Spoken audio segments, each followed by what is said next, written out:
Hello and welcome to the agenda. Here's hoping you had a good holiday. Time to take a look now at what's happening at the first plenary since the summer break. In its efforts to show solidarity with Ukraine, is the EU poking the bear? At the plenary, MEPs are set to vote on the EU-Ukraine Association Agreement that was fast-tracked by the Foreign Affairs Committee in Brussels this week.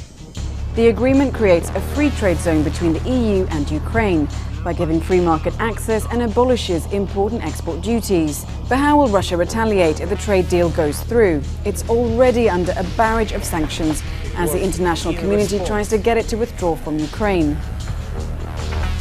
Is another Iraq war on the way? Hot on the heels of the NATO summit, there's growing political and public support for an allied military offensive against the Islamic State of Iraq and the Levant, or ISIL, reborn through the Syrian civil war.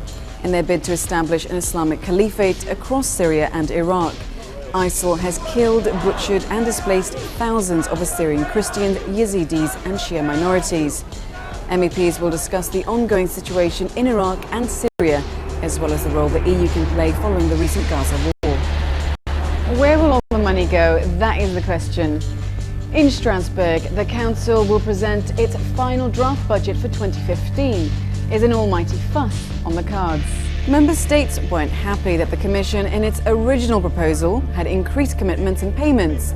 But if they were to now reduce spending, it will no doubt anger MEPs who say we need more money to spur on growth. But it's not just an issue of growth. The EU has debts of over 23 billion euros due to unpaid bills that have rolled over and eaten up funding of key programmes. If the 2015 budget is reduced, critics say the same is on the cards. And finally, the EU fund for helping people laid off get back into work will also be discussed at the plenary.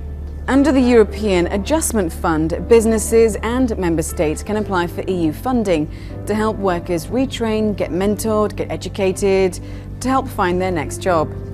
At the plenary, applications will be heard from companies in Romania, Spain and the Netherlands. And that's all we have for this agenda. Take care and see you in Strasbourg.